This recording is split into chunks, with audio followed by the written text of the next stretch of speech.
You already know where Whoopi Goldberg's mother's bloodline comes from. You already know about the Papel and Bijago people of Guinea-Bissau. You already know about the 92% African ancestry and the ancient maternal haplogroup that reaches back further than any nation on earth.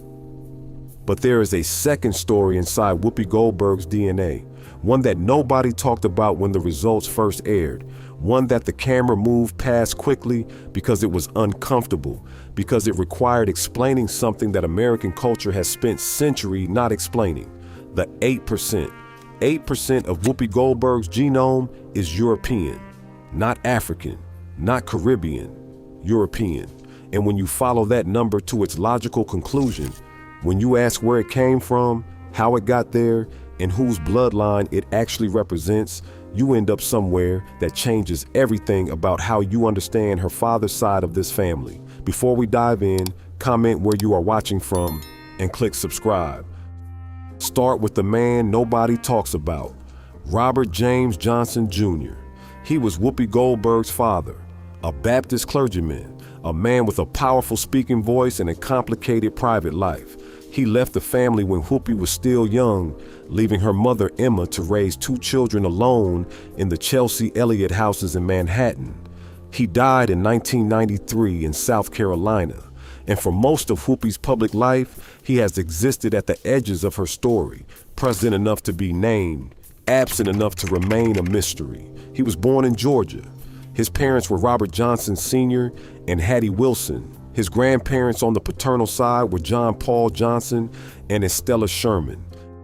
And the oldest traceable ancestor in that paternal line, the man at the bottom of the family tree before the records run out, was Alex Johnson, born around 1847, born into slavery in Faceville, Georgia.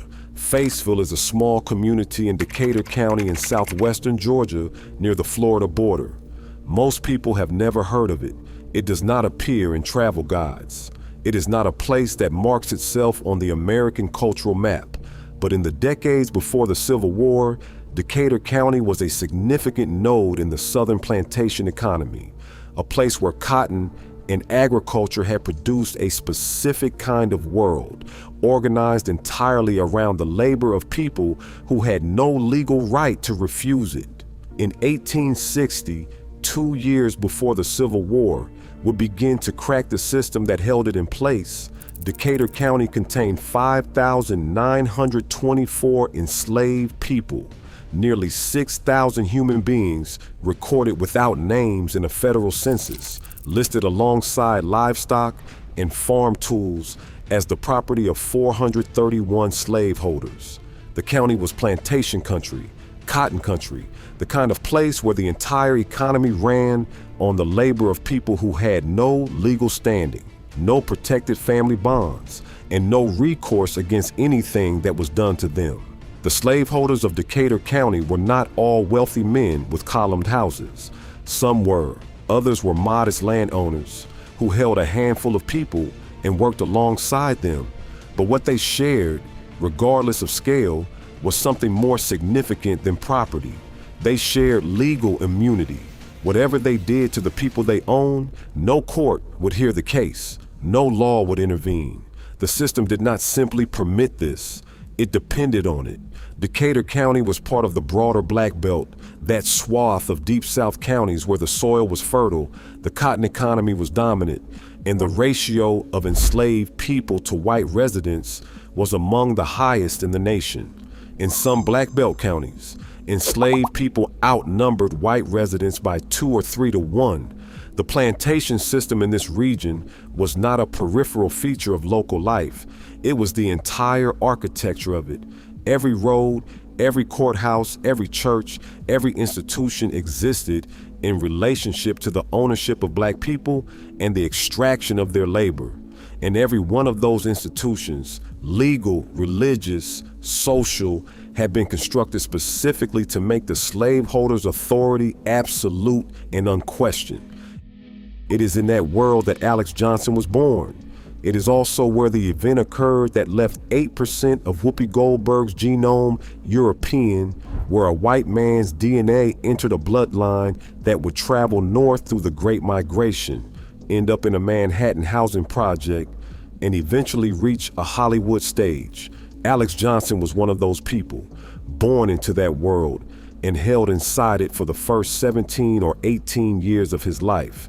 He was born in 1847. He was a teenager when the Civil War ended, and the legal structure that defined him as property was dismantled. He lived long enough to appear in records as a named human being, to have children, and to start a line that would eventually produce a Baptist minister named Robert Jr.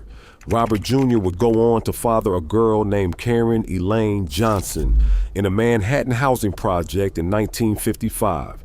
That girl would become one of the most famous entertainers in the world. And somewhere in the bloodline between Faceville, Georgia, and the Chelsea Elliott houses in New York City, a European entered the picture. Here is the question that the DNA raises, and that no document has answered. All of Whoopi Goldberg's traceable ancestors on every branch of her family tree that genealogists and researchers have been able to reach were black, every single one. Henry Louis Gates Jr. confirmed this explicitly in his research for the African American Lives documentary. There is no known European ancestor anywhere in her documented family history, and yet 8% of her genome is European. That number did not come from nowhere. DNA does not invent ancestry, it records it. 8% European ancestry means that somewhere in Whoopi Goldberg's recent family history, recent in genetic terms, meaning within the last 5 to 8 generations, a European contributed significantly to her bloodline. The question is who? And the answer, given the historical context of where her paternal ancestors lived and when they lived there, is not difficult to work out. Here is what happens when you test the Y chromosome of Black American men whose families were enslaved in the antebellum South. The Y chromosome is the only piece of DNA passed directly from father to son, unchanged, generation after generation. Like mitochondrial DNA traces the maternal line, the Y chromosome traces the paternal line straight back through every father's father in an unbroken chain that does not dilute, does not blend, and does not get averaged out with each passing generation. When researchers began testing the Y chromosomes of African American men as part of genetic ancestry studies, they found something that was historically predictable but genetically striking. A significant proportion of Black American men carry Y chromosomes that are not African in origin. They are European. In some study populations, the percentage runs as high as 30%. Think about what that means. Nearly 1 in 3 Black American men in some regions carry the direct paternal genetic signature of a white man in their line.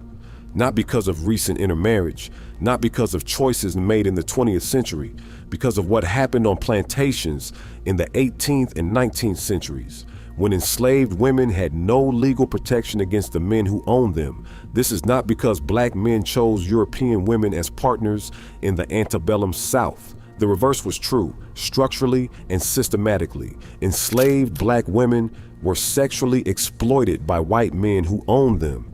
Children born from those encounters were classified as enslaved regardless of their father's race. They inherited their mother's status. They grew up in their mother's community. They were Black in every social, legal, and cultural sense, but they carried their father's Y chromosome, and that Y chromosome was passed down, father to son, through generations, all the way into the present day, into men who identify as Black, whose families have always been Black, and who nonetheless carry the genetic signature of a European man in their direct paternal line. What that means for Whoopi Goldberg's father's bloodline is this. The European DNA in her genome most likely entered through the paternal side, through Alex Johnson, born in Faceville, Georgia in 1847 into a county with nearly 6,000 enslaved people and hundreds of white slaveholders. Through an encounter that was almost certainly not consensual, almost certainly not documented, and almost certainly never acknowledged by the man on the other side of it. An encounter that left a permanent genetic mark on everyone who came after. Let us be precise about what this means historically. Decatur County, Georgia, in the decades before the Civil War, was a world in which white men held absolute legal power over the black people they owned. They determined where enslaved people lived, who they could marry, whether their families stayed together, and what happened to their children. They were not held accountable by any court for what they did to the people they owned. There was no mechanism of accountability. There was no law that protected an enslaved woman from the man who held her in bondage. Sexual violence against enslaved women was not an aberration in this system. It was a structural feature of it. Slaveholders had financial incentives to father children with enslaved women because those children were born enslaved and therefore born as property, in addition to the estate, not a legal obligation. The system was designed at a fundamental level to make this exploitation profitable and invisible at the same time. Invisible is the important word. These encounters were not recorded. The children born from them were recorded as black, as enslaved, as the property of whoever held the mother. The father's name appeared nowhere in the document. His contribution to the bloodline was legally erased at the moment of the child's birth, classified out of existence by a system that needed the fiction of racial purity to maintain its own internal logic. The European DNA in Whoopi Goldberg's genome is the biological residue of that system, not a specific name. The name is gone. No record exists. There is no plantation ledger, no church record, no census entry that connects her ancestor Alex Johnson to a specific white man in Decatur County in the 1840s. The man who contributed to that bloodline left no documented trace of the encounter. He did not have to. The law protected his silence. What he could not protect was the DNA. That survived. That passed forward through 6 generations, through the emancipation of Alex Johnson, through the Great Migration North, through the housing projects of Manhattan, and into the genome of a woman who would win an Academy Award and sit at the table on The View and have no idea that the European DNA her genetic test just measured was put there by a man who owned her ancestor. There is a particular weight to this finding when you consider who Whoopi Goldberg is publicly. She is not a quiet figure. She has spent decades on television, in film, on stage, speaking about race, about power, about the history of what was done to Black Americans, and what the consequences of that history look like in the present. She has been praised for it and criticized for it and occasionally gotten it wrong and been called out for that. She is a person who engages with this history consciously, publicly, and on the record, and in her own bloodline. Hidden in the 8% that nobody talked about when the documentary aired is the most direct possible confirmation of everything she has ever said about the relationship between slavery, power, and the bodies of Black people. The man who entered her paternal bloodline did not consider what he was doing to be wrong. The law agreed with him, the economy depended on it, and 200 years later, his DNA is measurable in the genome of one of the most famous Black women in America, in a quantity precise enough to calculate, in a context that makes its origin unmistakable. That is not a metaphor. That is a data point. Here's what the science can and cannot tell us about where this goes. Autosomal DNA, the kind that gives you percentages, can estimate how many generations ago a European ancestor entered the bloodline. 8% is consistent with one ancestor who was fully European, appearing roughly 3 to 4 generations back. In Whoopi Goldberg's case, that places the entry point in the mid to late 1800s, precisely the era when Alex Johnson was alive and when the conditions in Decatur County, Georgia, would have made that encounter not only possible, but statistically likely, given what we know about the sexual dynamics of plantation slavery in that region. The science cannot name the man. That remains sealed. It probably always will. What it can confirm is the pattern, and the pattern across millions of African American genomes is consistent and clear. European DNA entered Black American bloodlines overwhelmingly through one mechanism in one direction, during one specific period of American history. The databases confirm it. The percentages confirm it. The geographic and generational math confirms it. Whoopi Goldberg's 8% is not unique. It is representative. It is one data point in a genetic record that, taken collectively, documents the largest and most systematically concealed pattern of sexual violence in American history. Now we reach the place the numbers cannot go. Whoopi Goldberg has never spoken publicly about this specific dimension of her DNA results. The documentary moved through the European ancestry, finding quickly it was mentioned, acknowledged, and set aside in favor of the more emotionally resonant material about Guinea-Bissau and the Papal people. But it did not disappear. It is still there, 8%, sitting in her genome alongside the Balanta, the Bayoti, the Mendi, the Kru, the African peoples whose resistance, survival, and cultural endurance her story in part 1 described. And here is what that number means when you hold it next to the rest of her biography. Whoopi Goldberg is a woman who took a Jewish-sounding stage name because her mother believed it would open doors.